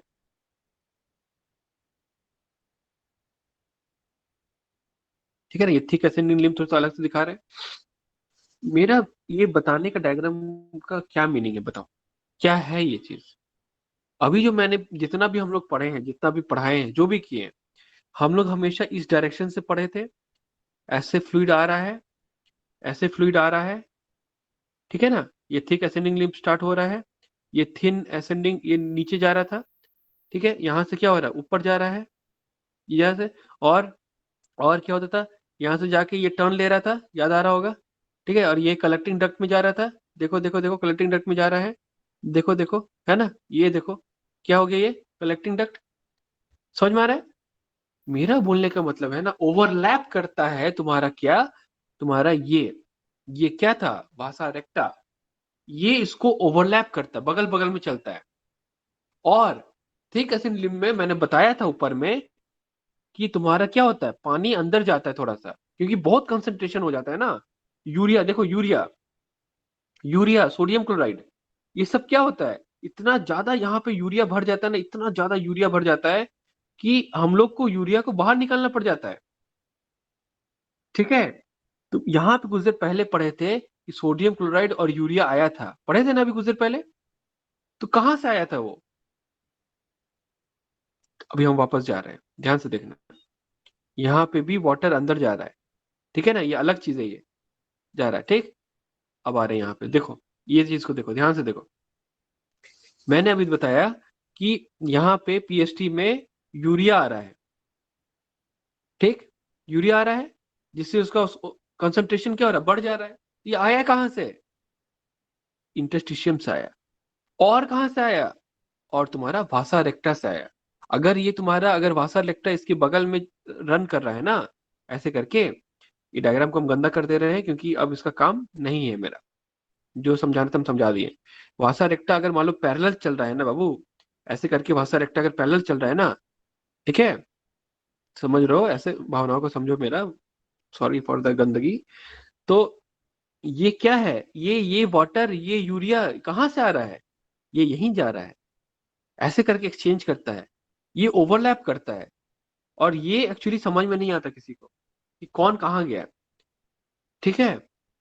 तो इसको समझने का तरीका क्या है, इसको समझने का तरीका क्या है, इसका समझने का तरीका है कि बेसिक समझ, ये जानो कि हमेशा जो मल्टीप्लायर होता है, ठीक है, वो एक्सचेंजर से ज्यादा इंपॉर्टेंट है। सबसे पहला बात, मतलब वासा रेक्टा का जो काम है वो बहुत कम है, क्योंकि तुम्हारा जो ये मल्टीप्लाई कर रहा है, ये जो तुम्हारा इधर से इधर जा रहा है, इधर से इधर जा रहा है, ये जितना भी तुम्हारा इधर उधर हो रहा है, तो ये कहाँ पे हो रहा है, ओनली जक्स्टा मेडुलरी नेफ्रॉन पे हो रहा है। इसीलिए ज्यादातर ये बुक सब इसको समझाता नहीं है, क्योंकि ये थोड़ा सा कॉम्प्लिकेटेड है, ठीक है। बट है बहुत आसान। होता क्या है, इधर से इधर जा रहा है, इधर से इधर जा रहा है, ये बगल बगल में पैरेलल जा रहा है। यहाँ पे उसका सेमी परमिएबल मेम्ब्रेन है, यहाँ ऑस्मोसिस हो रहा है, वहां ऑस्मोसिस हो रहा है, करके क्या हो रहा है, बराबर हो जा रहा है। तो ग्रेडियंट के हिसाब से देखो यहाँ क्या लिखा हुआ है, solute tend to recirculate in the medulla and water bypass it, thus the gradient is maintained. Solute जो होता है वो क्या हो रहा है, ये जो सोल्यूट है यहाँ पे जितना भी हम लोग बनाए थे सोल्यूट, ये रीसर्कुलेट हो रहा था। यहाँ से सोडियम क्लोराइड जा रहा था, यूरिया जा रहा था, है ना, सोडियम क्लोराइड यूरिया जा रहा था। बट पानी क्या था, पानी यहाँ से आया, इधर निकल गया, देखो पानी तो डायरेक्ट चला गया, बहुत तेज था, कोई मतलब ही नहीं। सॉल्यूट क्या हो रहा है, रीसफल हो रहा है ना, आदान प्रदान हो रहा है, क्योंकि क्या हुआ, highly concentration of urea, urea का हाईली कंसेंट्रेशन यहाँ पे आ गया, उसको बचाने के लिए ये किए हम लोग, ठीक है। अगर ये समझ में नहीं आया, then I will make this again, ठीक है। डोंट वरी, पहले ध्यान से देखो, यहाँ पे देखो, ये जो डायग्राम है, यहाँ पे हम लोग क्या बोले थे कि यूरिया का यहाँ पे मूवमेंट हो रहा है, रिसाइकलिंग हो रहा है, लेकिन इतना यूरिया के लिए ये तैयार नहीं था। ये अगर मान लो ये यूरिया बना रहे हैं तो इसके लिए बॉडी तैयार नहीं था। उसके लिए उसको पानी भी लेना पड़ेगा, कहीं से पानी लेना पड़ेगा। तो पानी कहाँ से लेगा? बगल में क्या है, एक और ये है, तो उससे डिफ्यूजन से पानी आ जाएगा कंसंट्रेशन के हिसाब से। ये चीज समझ में आ रहा है? पानी का कोई मतलब नहीं, तो रिलैक्स होकर काम कर रहा है पानी, ठीक है ना। पानी इवन कुछ कुछ यहाँ भी आता है, बाहर भी निकलता है, most of the water is removed outside, but कुछ अंदर भी जाता है, ठीक है ना। 100% एक्यूरेट कुछ नहीं होता, वो फ्लेक्सिबल होता है, जब जो जरूरत पड़ेगा तब वो करेगा, ठीक है ना। ये एक स्टैंडर्ड टेक्स्ट बुक पे स्टेटमेंट लिखा हुआ था कि आपको जो ये body actually tends to balance everything, ठीक है ना, कि ज्यादा कुछ नुकसान ना हो जाए इस तरह से। तो ये चीज थोड़ा सा समझ लो कि हाई प्रोटीन डाइट जो होता है उससे यूरिया बढ़ जाता है, and urea is highly water soluble, तो उसके लिए हमको ना पानी का ज्यादा पीना पड़ता है। तो जो हेवी एक्सरसाइज करते हैं, अगर वो ज्यादा पानी नहीं पियेंगे, तो कल मैंने एक एग्जांपल दिया था और बताया भी था, ऐसा होता है, मेरे बहुत सामने ही हुआ है फ्रेंड का, तो ये एक्यूट रीनल फेलियर के रूप में चला जाता है, हाई प्रोटीन डाइट, ठीक है ना, क्योंकि पानी अगर ज्यादा नहीं पिएगा और ये करेगा तो ये प्रॉब्लम होता है, ठीक है। और अगर ये बात बोले कि single most factor in the generation of the medullary osmolality क्या है, तो वो है, आंसर है सोडियम क्लोराइड, मतलब दोनों को मिला के, एंड यूरिया। यूरिया का काम क्या है? मेडुलरी ऑस्मोलिटी को मेंटेन करता है, जेनरेट करता है एंड मेंटेन करता है, ठीक है। तो ये इंपॉर्टेंट था यूरिया का, ठीक है। और हम लोग वापस जा रहे हैं, हम लोग वापस जा रहे हैं कुछ डिस्कस करने के लिए, ठीक है, राइट।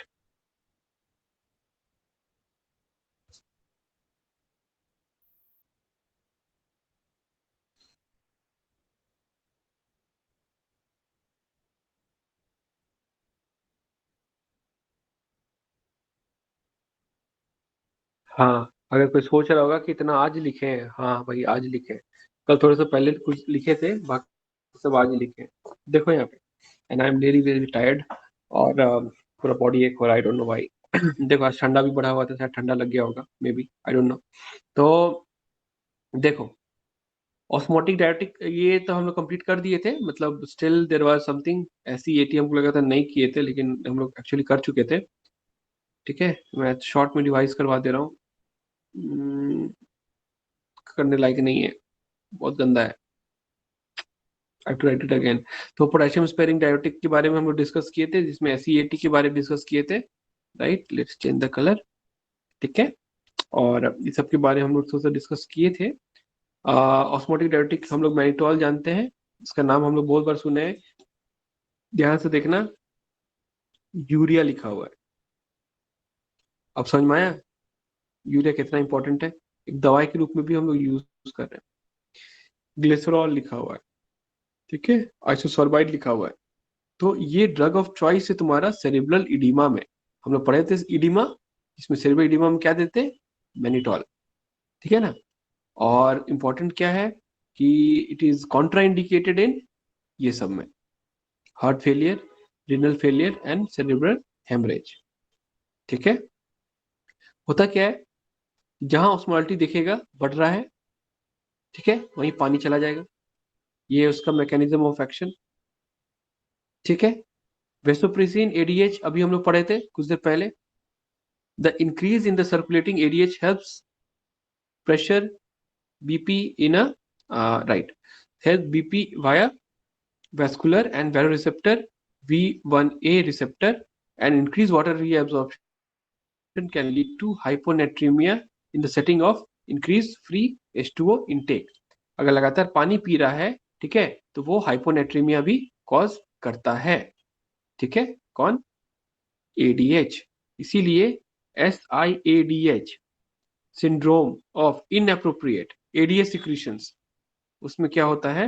हाइपोनेट्रीमिया, सोडियम का डाइल्यूशन हो जाता है। डाइल्यूशन डाइल्यूशनल हाइपोनेट्रीमिया बोलते हैं, क्योंकि पानी बढ़ते जा रहा है और सोडियम उसके रिस्पेक्ट में नहीं बढ़ रहा है, इसीलिए हो रहा है। ठीक है, V1 के बारे में अभी कुछ देर पहले पढ़े थे, तो V1, V2 और V3, ठीक है, इसके बारे में हम लोग थोड़ा सा पढ़ लेते हैं। क्या चीज है ये सब तुम्हारे वेसोप्रेसिन के रिसेप्टर्स है। ठीक है, ये एक वेसो कंस्ट्रिक्शन करवाता है, ये पिट्यूटरी में प्रेजेंट होता है, ये ब्लड वेसल में प्रेजेंट होता है। ठीक है, और एक जो है तुम्हारा किडनी में रहता है, जो हम लोग पढ़े थे अभी कुछ देर पहले, है ना, V2 के बारे में। और ये रीअब्सॉर्ब द वाटर, CD में रहता है, ये हम लोग अभी डिस्कस किए कुछ देर पहले। और एक एंडोथेलियल में भी प्रेजेंट होता है, वो तुम्हारा क्लॉटिंग फैक्टर को मतलब उसका प्रोडक्शन को बढ़ाता है। ठीक है, तो जितने भी वेसोप्रेसिन एगोनिस्ट होते हैं, ठीक है, वो काम क्या होता है, कहाँ काम करते हैं, कैसे काम करते हैं, उसका नाम में ही लिखा रहेगा प्रेसिन। ठीक है, डेस्मोप्रेसिन, टेल्मीप्रेसिन, इस तरह से। ठीक, और इम्पोर्टेंट क्या है कि आर्जिनिन है और लाइसिन जो है, जो तुम्हारा डिराइव होता है उसमें, जैसे लाइसोप्रेसिन हो गया, तो ये सब जो है मार्केट में अवेलेबल है। ठीक है, तो जैसे ब्लीडिंग इसोफेजियल वेराइसिस था, उसमें ड्रग ऑफ चॉइस था तुम्हारा ऑक्ट्रियोटाइड। हम लोग पढ़े हैं इसके बारे में, डिटेल में डिस्कस किए थे, लास्ट में बैंड भी लगवाने का बात कर रहे थे हम लोग, है ना, सर्जरी करवा के।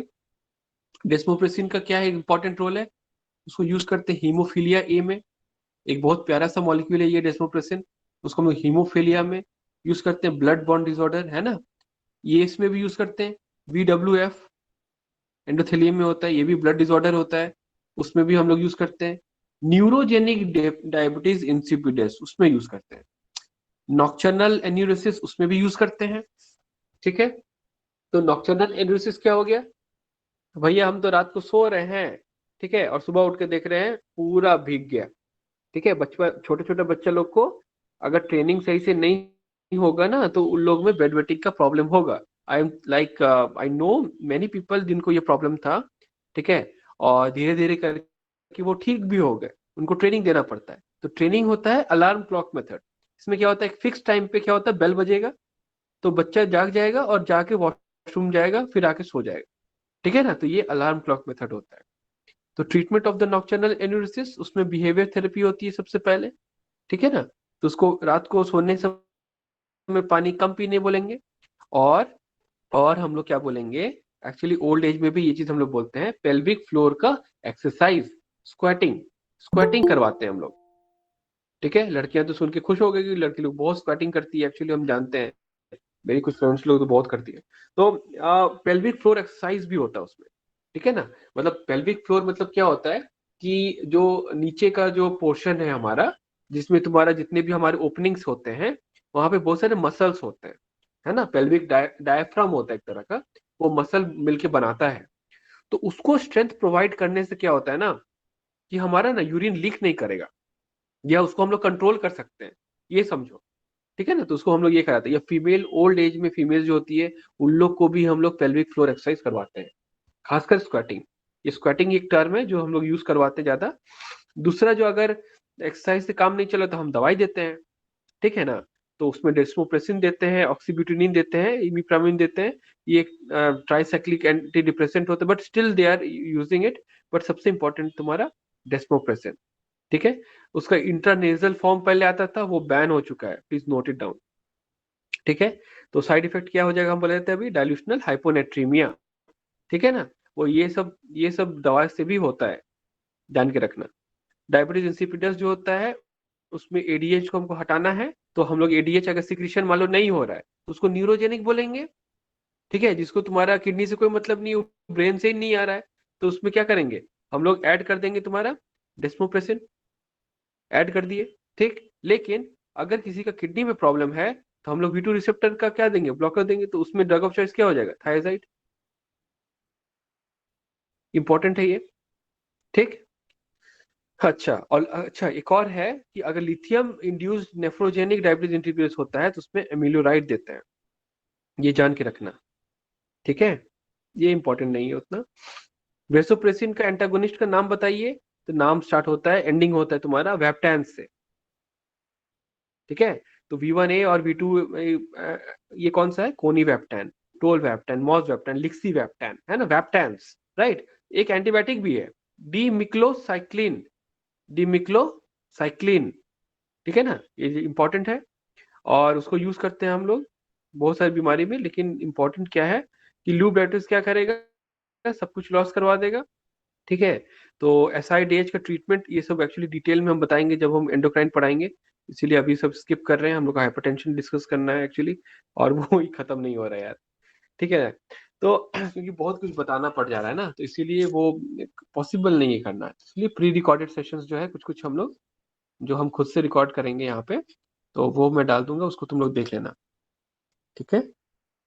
तो वेबटैंस के बारे में हम लोग डिटेल में पढ़ेंगे, और भी बहुत कुछ पढ़ेंगे बाद में। अब आते हैं हमारा, सबसे पहले हम लोग बहुत कुछ पढ़े थे, अब हम लोग कैल्शियम चैनल ब्लॉकर्स पे आ रहे हैं।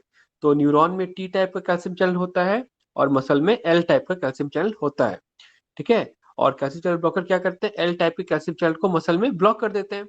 तो वो होते हैं डीएचपी टाइप और नॉन डीएचपी टाइप। तो डीएचपी टाइप क्या होता है, डाइहाइड्रोपाइरिडीन, ठीक है, जिसको हम लोग डिपीन्स भी बोलते हैं।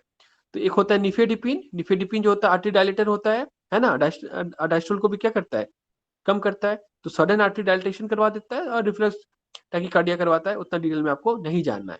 एक होता है डिल्टियाजेम और वेरापामिल, ठीक है। तो ये क्या करता है, it is contraindicated in CHF, इसके बारे में हम लोग पढ़ेंगे काहे होता है ऐसा, क्योंकि ये एसए नोड और एवी नोड को ब्लॉक कर देता है।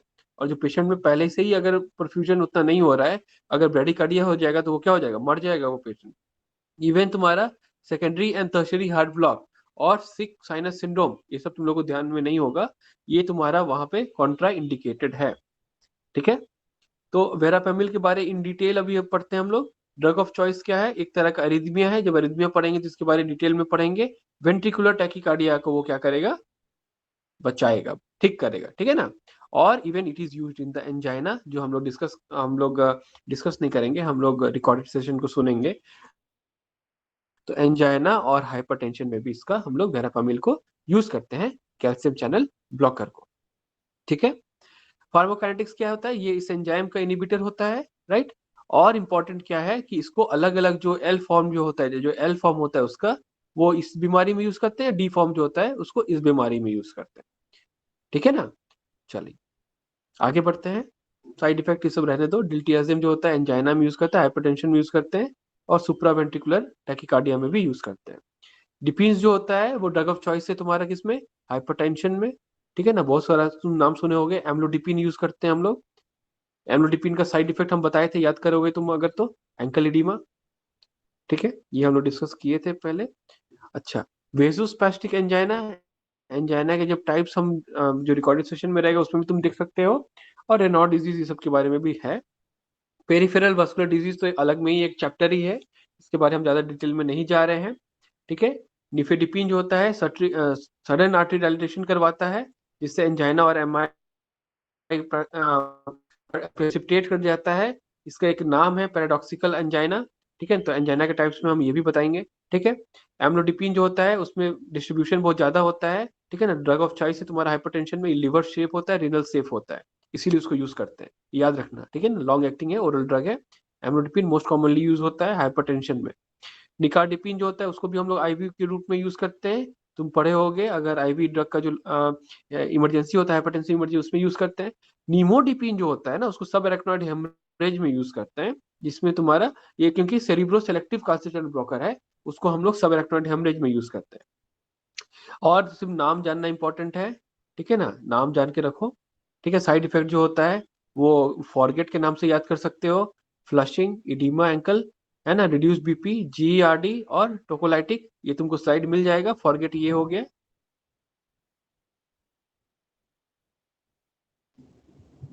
वाओ, गरज रहा है यार, बारिश होने वाली है।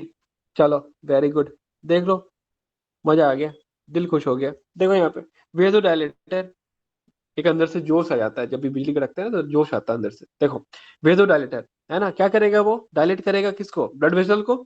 अब आते हैं आर्टरी डायलेटर, एक कैल्शियम चैनल ब्लॉकर पढ़ लिए। पोटेशियम चैनल ओपनर जानो, ये क्या होते हैं, आर्टरी डायलिटेशन करवाते हैं, उसके नाम क्या है, ये देखो, मिनॉक्सिडिल, ठीक है, नाम सुना होगा। 5% मिनॉक्सिडिल मैं लगाता हूँ अपने हेयर्स में, क्योंकि मेरा हेयर फॉल हो रहा था, ठीक है ना, और पूरा उड़ ही गया एक तरह से, but still I am using it, ठीक है। तो ये पोटेशियम चैनल क्या है, ओपनर है, ठीक है। डाइऑक्साइड, हाइड्रोलाजीन और nicorandil, these are all what, potassium channel opener. ये वाइवा में पूछा जाता है, एमसीक्यू में भी आती है, इंपॉर्टेंट है। इंपॉर्टेंट क्या है, वीनोडाइलेटर, ये क्या है, नाइट्रेट्स। ये तुम्हारा जब एमआई पढ़ोगे नाइट्रेट्स जब आता है, ये वीनोडाइलेटर है, ये आर्टरी डायलेटर है। और कंबाइन आर्टरी वीन डायलेटर कौन है, नाइट्रोप्रोसाइड। ये कहां पे काम करेगा, इमरजेंसी में, ड्रग ऑफ चॉइस। समझ में आ रहा है, ठीक है। साइड इफेक्ट क्या होगा, फ्लशिंग, हेडेक, है ना, इडिमा, टैकीकार्डिया, पोस्टुरल हाइपोटेंशन, ये इंपॉर्टेंट है, पोस्टुरल हाइपोटेंशन। और रेनिन का रिलीज भी बढ़ाता है, ये इंपॉर्टेंट है क्योंकि हाइपोटेंशन में काम करवा रहा है, तो ये हर तरह से काम करेगा, ठीक है। मिनॉक्सिडिल जो है ना, मेल्स में इंपॉर्टेंट है, क्यों, क्योंकि वो हेयर ग्रोथ करवाता है, ठीक है। एंड्रोजेनिक एलोपेशिया, जो बहुत ज्यादा मैस्टरबेशन ये सब करता है, तो उन लोग में एंड्रोजेनिक एलोपेशिया होने का चांस बढ़ जाता है, ठीक है। तो वो क्रीम के रूप में आता है, तो ये मतलब स्प्रे के रूप में भी आजकल आने लगा है, जो हम यूज करते हैं, तो ये इंपॉर्टेंट है। और ओरल जो होता है, अ, उसका साइड इफेक्ट होता है हर्सुडिज्म, ठीक है, तो फीमेल्स को नहीं देते हैं। तो मिनॉक्सिडिल किस में देंगे, मेल्स में देते हैं, खत्म हो गया। तो ये एक एंटी हाइपरटेंसिव ड्रग था, इसको हम लोग यहाँ पे यूज करते हैं क्योंकि उसका साइड इफेक्ट है हेयर ग्रोथ कराना। लड़की लोग को दे देंगे तो क्या हो जाएगा, बस बस देगी एक चाटा अच्छे से, है ना, समझ जाओ, वैलेंटाइन डे आने वाला है। तो डाइऑक्साइड जो हो गया कॉन्ट्राइंडिकेटेड है डायबिटीज में, क्यों, क्योंकि वो इंसुलिन का रिलीज को कम करवा देता है। तो उसका साइड इफेक्ट क्या है, भैया देखो, डाइऑक्साइड से अगर चूहा को डाइऑक्साइड देंगे ना, उसमें भी डायबिटीज इंड्यूस हो जाएगा, ये याद रखना, ठीक है ना। लेकिन अगर इसका ट्रीटमेंट कहाँ हो जाएगा, जहाँ पे इंसुलिन सिक्रेटिंग ट्यूमर है, तो वहां पे इसका बहुत बड़ा रोल है, ठीक है। हाइड्रोलाजीन जो है वो actually ship group of drugs में आता है, सल्फोनामाइड, हाइड्रोलाजीन, आइसोनियाजिड और प्रोकेमेड।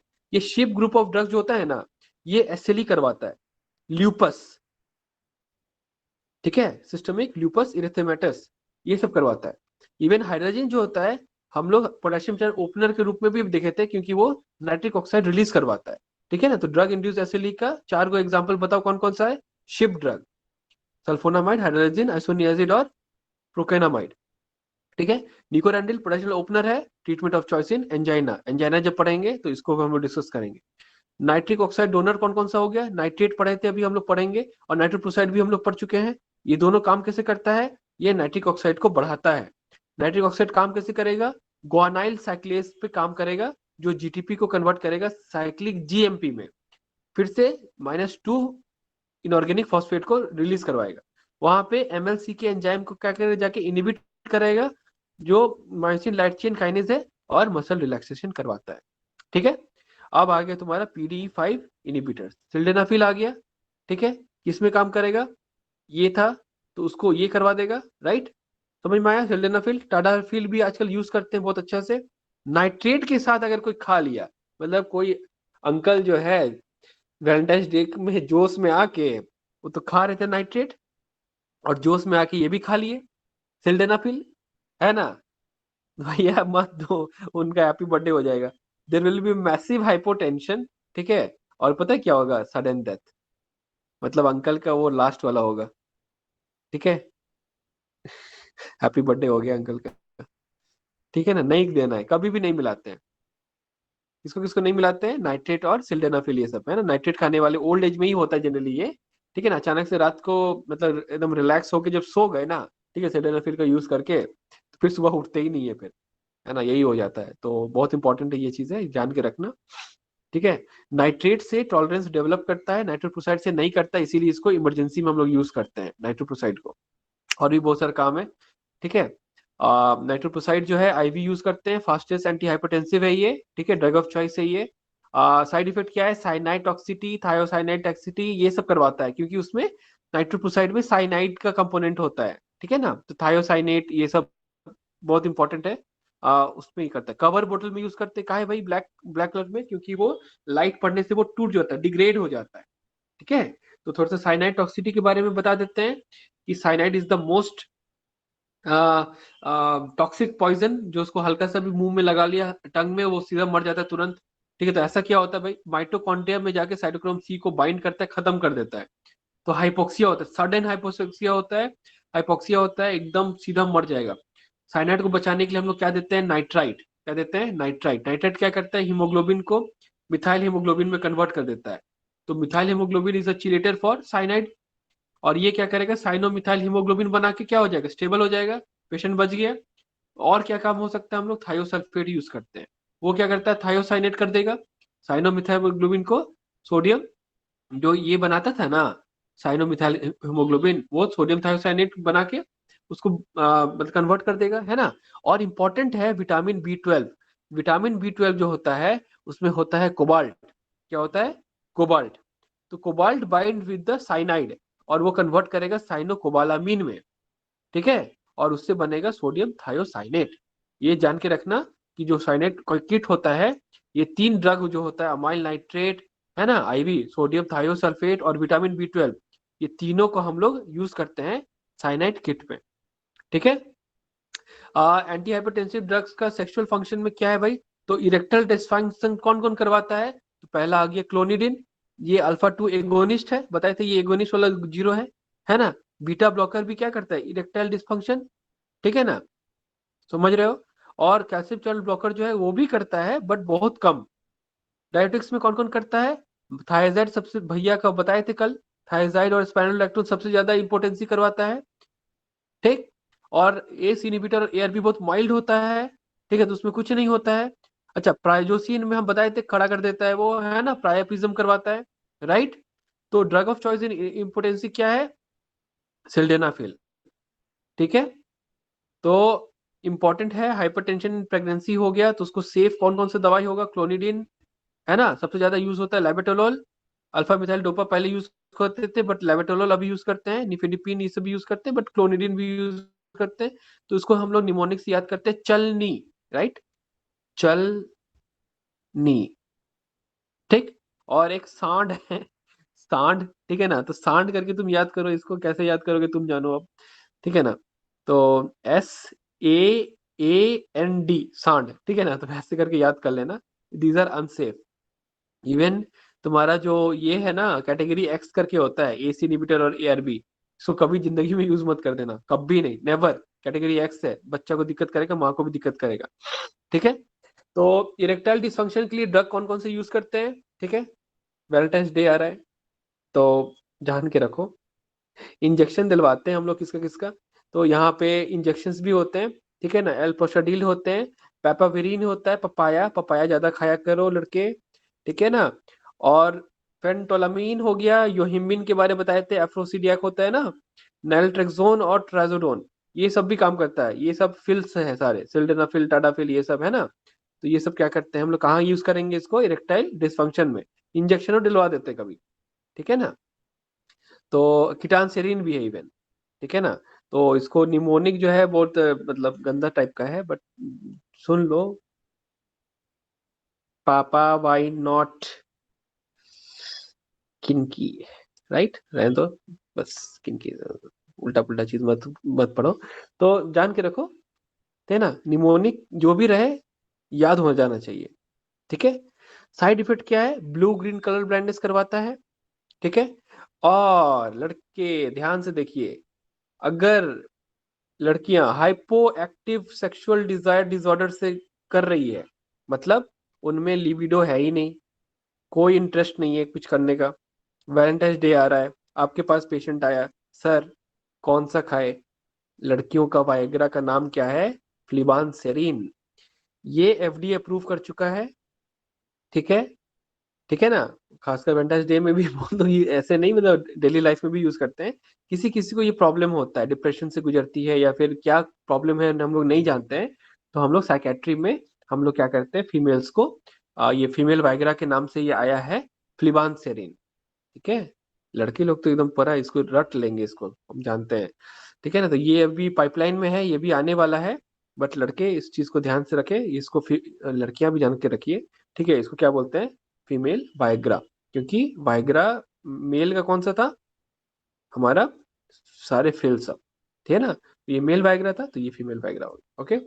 चलो, थैंक यू, ठीक है, सी यू आफ्टर वैलेंटाइंस डे, ठीक है, सी यू आफ्टर वैलेंटाइंस डे, 15 को मिलते हैं हम लोग, फिर से ऑनलाइन होंगे हम, ठीक है। तब तक के लिए टाटा और हैप्पी हैप्पी सब कुछ, ठीक है, बाय।